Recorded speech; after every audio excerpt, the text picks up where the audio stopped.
최근에 이제 규제가 많이 풀렸고 네, 시장이 살아나려면 결국 다주택자가 먼저 움직여야 되잖아요. 그건 맞죠. 실거주자가 먼저 움직이진 않아요. 이렇게 어려운 상황에서 얼마나 불안하겠어요. 지금 대출이자 갚는 것만 해도 너무 부담스럽거든요. 거기다가 지금 뭐 집값이 떨어진다는 뉴스 계속 나오고 있는 상황에서 다주택자가 움직이지 않으면 아마 대중은 결코 움직이지 않을 거예요. 대중은 원래 한 발 늦게 움직이는 거예요. 사람들이 절로 가니까 따라가는 거거든요. 저기 맛집이라고 하니까 거기 줄 서 있으니까 나도 줄 서는 거거든요. 확실히 대중이 시장을 움직이려면 이 시장 자체가 먼저 움직여줘야 돼요. 이제 그러려면 이제 어쩔 수 없이 규제를 조금 풀어주고 다주택자를 구원투수로 이제 등판시켜야 되거든요. 정부의 입장에서는. 네. 근데 이제 과거에 이제 다주택자를 바라보는 시선이 약간 적폐였단 말이에요. 이 나쁜 것들 뭐 그랬었는데 지금 정부는 사주세요 이런 메시지를 좀 보내고 있는 것 같아요. 정부도 조금 신경을 쓰는 거죠. 근데 이제 지금 부동산 이제 시장 위기가 우리 개개인의 문제가 아니라 건설사 좀 나아가서 금융위기로 전이될 수 있기 때문에 당연히 건설사도 챙기지만 그거 다음에는 우리 개개인들도 조금 챙기지 않을까 뭐 그런 생각이 듭니다. 그래서 아무튼 규제가 풀렸잖아요. 네, 위기 있는 것도 알겠고 네. 다주택자가 네. 좀 움직일까요? 조금이라도? 저는 조금 부정적이에요. 아직은 좀 멀었지 않았을까 생각을 해요. 계속 부정적이시네요. 아니요, 저 원래 긍정적인 사람인데 네. 객관적으로 보는 거죠. 몇 가지 이유가 있어요. 첫 번째는 그 대세 줄기를 먼저 봐야 되거든요. 이번에 부동산 가격이 하락했던 근본 원인은 어디에 있냐면 금리 인상이 있어요. 급격한 금리 인상. 금리가 조금이라도 완화되기 전까지는 바로 움직이기는 어렵겠다. 그런 생각이 들고요. 두 번째는 이제 지금 규제를 많이 풀어주고 있다고는 하지만 여전히 다주택자에 대한 규제가 많이 있어요. 취득세도 지금 6% 이상 하거든요. 풀어준다 하더라도 네. 4주택자 이상 법인 같은 경우는 원래 이제 우리가 근생, 뭐 상가, 꼬마 빌딩 매입할 때 취득세율이 지방세 다 합쳐가지고 4.6%예요. 근데 아파트는 주택은 원래 상가나 이런 거보다 훨씬 더 대중적인 종목이라서 무조건 이 세율을 낮춰줬었거든요. 지금도 1%잖아요. 네. 근데 지방세 합치면 1.1인데 다주택자는 6.6이 돼요. 6배잖아요. 이게 너무 높은 거죠. 이거를 안 풀어준다는 말은 무슨 말이냐면 어지간하면 사지 마라 이 말을 하고 있는 거잖아요. 그럼에도 불구하고 세금 더 내고 정말로 사고 싶으면 사세요. 지금 이런 이야기인데 혜택이 없는데 이거를 혜택을 줘도 살까 말 건데 과연 누가 살까 그 생각이 들고요. 그리고 종부세율도 사실은 금액 베이스로 가야 되는데 여전히 주택수 베이스로 차등 적용하고 있어요. 그것도 제 생각에는 허들이 높다고 보고요. 그 다음 대출 규제도 여전히 과해요. LTV 30% 정도가 좀 낮거든요. 근데 다주택자들 중에서 소득이 많고 자산도 괜찮고 신용도가 좋은 분들이 많아요. 근데 이 사람들을 굳이 대출을 막을 필요가 있느냐. 그 부분은 저는 의문이긴 하거든요. 세 번째 이유는 이번에 이제 정부에서 이실직고한 부분이 있죠. 내년에 1%대 경제 성장률을 예상한다. 이렇게 이야기했거든요. 경기 침체가 온다는 이야기를 한 거예요. 1%대 경제 성장률은 과거에 IMF 때, 그 다음에 최근 코로나 때, 뭐 그때 말고는 없었단 말이에요, 거의. 그 이야기를 지금 한 거예요. 이렇게 얘기해줬는데 누가 과연 부동산을 살 수 있을까? 이게 다주택자가 생각보다 똑똑하단 말이에요. 분석도 많이 하고. 그렇기 때문에 단순히 이게 조금 규제 풀어줄게? 이거 가지고 움직이지 않을 거라고 봐요. 확실하게 뭔가 경기가 좀 좋아진다는 지표? 아니면 정말 나에게 조금 메리트가 있다? 그런 혜택이 있을 때 움직이지 않을까 싶습니다. 형님, 근데 정부는 왜 이렇게 규제를 애매하게 풀까요? 제 생각에는 단계별로 풀고 있는 것 같아요. 왜냐면 일단 방향성이 중요한 거잖아요. 네. 그래서 당연히 제일 먼저 무주택자 분들에 대한 규제 푸는 게 맞고요. 네. 그 다음에 1주택자, 그 다음에 일시적 2주택자. 최근에 2주택자 규제 확 풀어줬죠. 네. 완전히. 그 다음에 일부 다주택자에 대한 규제를 약간씩 완화해주고 있죠. 확 풀어주지 않은 거예요. 조정지역 또 규제도 지금 아직 서울하고 몇 개 지역 남아있잖아요. 네. 단계별로 풀어주고 있는 저는 과정이라고 봐요. 방향성이 확실하게 나왔기 때문에 저는 그 방향대로 갈 거라고는 보죠.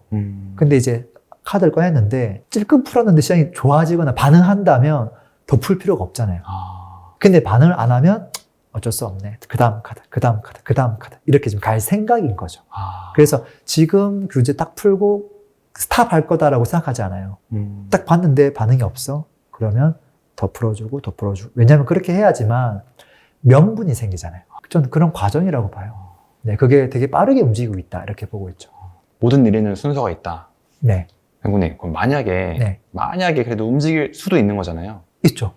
그러면은 만약에 네. 다주택자가 움직인다면 네, 어디부터 좀 반응이 올까요? 저는 이번 정책에서 가장 강력한 혜택은 한 가지였다고 봐요. 그 분양권, 그 다음에 입주권, 단기 양도세율을 조정해 준 거. 네. 이거는 진짜 과거 5년 전으로 회귀한 게 맞거든요. 지금 가장 심각한 게 뭐냐면 미분양이에요. 이거를 이제 해결해 주려면 분양권 규제를 풀어주는 게 맞겠죠. 네. 그래서 지난 시간에 분명히 분양권 규제부터 아마 풀릴 거다 이야기를 했단 말이에요. 원래 이제 분양권을 1년 내에 매도하면 양도세율을 70%, 1년 뒤에 팔아도 입주하기 전까지 팔면 60%. 결국은 수익이 거의 없는 구조죠. 네. 근데 지금 이제 앞으로 개선이 되면 1년 미만은 45%, 1년 이상만 가지고 가면 일반 과세예요. 이게 무슨 말이에요? 분양권 중간에 사서 1년 정도만 딱 보유하고 있다가 입주하기 전에라도 얼마든지 프리미엄 받고 정리하세요. 그러니까 제발 좀 분양권 좀 거래를 많이 하세요. 지금 이 이야기를 하고 있는 거죠. 네. 그래서 앞으로 입주 기간이 좀 많이 남아있는 분양권들이 있잖아요. 네. 아마 조금씩 거래가 되지 않을까 하는 생각이 들어요. 왜냐하면 분양권은 이게 10% 계약금만 있으면 되잖아요. 플러스 프리미엄. 지금 프리미엄이 많이 줄어든 단지들이 많으니까 그걸 사가지고 뭐 1년 뒤에 입주하기 전에 좀 정리하려고 하는 분들이 있지 않을까 싶어요. 이 분양권을 이제 선택하는 분들이 가지고 있는 카드가 두 가지가 있어요. 첫 번째는 분양권을 매입해서 단기 투자하는 거죠. 딱 입주하기 전에 파는 거, 피 붙여가지고. 두 번째는 뭐냐면 장기로 가져가는 거예요. 그래서 분양권을 매입해서 잔금 때까지 가져가는 거예요. 네. 실제 잔금까지 치는 거예요. 치고 칠 때 이제 뭘 하냐면 그 등록 임대 신청을 하겠죠. 등록 임대 신청해서 종부세 합산 배제 받고, 그 다음에 취득세 좀 웬만큼 감면 받고, 요렇게. 그래서 단기로 가져가거나 장기로 가져가거나. 이 두 가지 선택지가 있기 때문에 사람들이 이걸 고민하고 선택할 수도 있겠다. 그런 생각이 살짝 들더라고요. 그런데 큰 영향은 없겠다.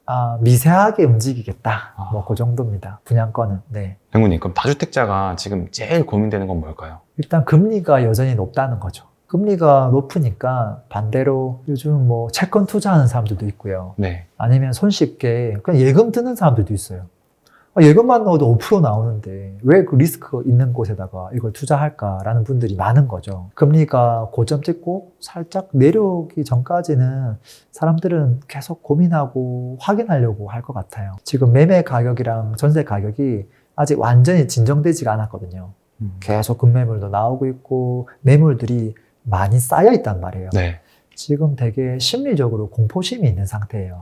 특히 뭐 매매는 그렇다 치더라도 전세 가격 같은 경우는 이거는 그냥 너무 터무니없이 경쟁하면서 시세를 낮추고 있는 부분들도 있어요. 네. 이제 그러다 보니까 심리적인 부분들이 조금은 더 이 얼어붙어 있는 게 녹아야 되지 않을까 그런 생각이 들고요.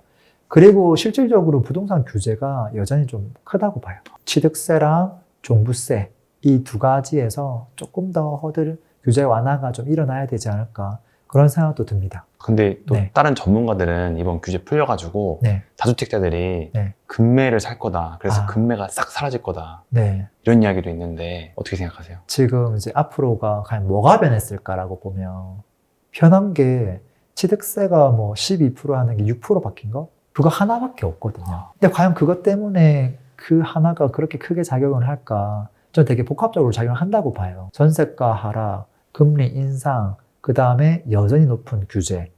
이것들이 아직도 규제가 너무 크고 풀린다라고 하는 게 확실히 눈에 안 보이고, 그 다음에 가격도 안정세가 안 되고 있고, 이거를 금매로 진행을 하더라도 세를 놔야 될 텐데 세가 안 나갈 거고, 되게 많은 돈이 묶여야 될 거고, 대출도 뭐 여전히 뭐 너무 작게 해주고, 생각했던 것보다는 아직은 천천히 움직이지 않을까 싶습니다. 그럼 결국에는 규제는 더 완화돼야 되고 네. 물가가 안정돼서 결국 또 금리도 안정돼야 빠른 변화가 일어날 것이다. 근데 그 네. 세 개 중에서 최소한 하나라도 확실하게 좋아져야 되지 않을까. 뭐 전세 매물이라도 쫙 사라져서 기해지거나 확실하게, 네. 아니면 규제가 확실하게 좀 풀리거나, 그것도 아니면 이 경제 여건 자체가 좀 좋아지거나, 이 세 가지가 지금 다 안 좋은 상황이라서 야, 요 규제 요만큼 그 규제 완화해 준 거 가지고는 네. 어렵겠다는 생각이죠. 그러면 아무튼 일단 네. 다주택자 움직임을 네. 지켜보는 게 또 상당히 중요한 지표가 될 것 같은데 네. 좀 이런 것들은 좀 어떻게 좀 파악해 볼 수 있을까요? 딱 한 가지만 보라고 한다면 청약 경쟁률을 볼 것 같아요. 이건 간단하잖아요. 네. 청약 보면서 맨날 몇 대 몇 이것만 보면 돼요. 청약 경쟁률을 보면 당연히 미분양률을 알 수 있죠. 청약 경쟁률이 10대 1보다 낮으면 거의 미분양 난다고 봐야 돼요. 거의 줍줍까지 무조건 간다고 봐야 되거든요. 인기가 좋은 단지는 줍줍에서 끝날 거고요. 인기가 없는 단지는, 그러니까 상품성이 안 좋은 단지는 줍줍에서도 잘 안 될 거예요. 결국은 청약 경쟁률이 높으면 미분양 날 확률이 매우 적겠구나. 그리고 이게 더 높아지면 사람들이 이 신축에 대한 수요가 늘어나고 있구나. 이걸 역설적으로 다 알 수 있거든요. 네. 그래서 이거 하나만 잘 봐도 괜찮다. 그리고 혹여나 좀 한두 개 더 본다고 하면 미분양 추이 같은 것도 좀 지켜보면 좋겠죠. 요즘은 무료로 체크할 수 있는 사이트가 많잖아요. 네. 아실, 부동산 지인 많으니까 체크해보면 좋겠고. 그리고 이제 거래량도 살짝 체크해보면 좋겠죠. 청약 경쟁률은 이제 분양권, 신축 아파트에 대한 건데, 구축에 대한 거래량은 청약 경쟁률 보고 딱 판단할 수가 없거든요. 그래서 거래량이 어떠한지, 지금 거의 바닥이잖아요. 네. 이게 조금씩은 살아나는지, 그 정도 좀 체크해보면 좋을 것 같고, 그 다음에 이제 내년도부터 해주겠다고 한 등록임대, 그 사업자 등록, 사람들이 얼마나 많이 하는지, 그거는 이제 아마 뉴스에서 나올 것 같아요. 국토부에서 간간히 보도해 줄 것 같거든요. 네. 그거 이제 사람들이 진짜 어떻게 움직이는지 한번 지켜보면 좋을 것 같아요. 그리고 요거는 이제 그냥 간간히 체크해보면 되는 거고요. 또 현장 움직임은 또 다르잖아요. 조금 네. 더 빠르기도 하고, 이게 진짜 반응이 진짜 거래가 막 사라지고 있어요. 또는 미분양 물건이 싹 사라지고 있어요. 아니면 똘똘한 입지에 막 재건축 단지 거래가 지금 막 되고 있어요. 금매가 다 사라졌어요. 분위기가 종목마다 다 다르거든요. 그래서 지금 같은 시기에서는 현장 조금 급매물 중심으로 체킹하면서 돌아다녀 보시는 것들도 좋겠다는 생각합니다. 네, 이거는 이제 클릭만 가지고 찾기가 어렵거든요. 아무래도 데이터는 좀 후행하다 보니까 현장이 빠르겠네요. 그건 확실하죠. 네, 알겠습니다. 오늘도 들어줘서 감사합니다. 행복한 하루 되세요. 피스!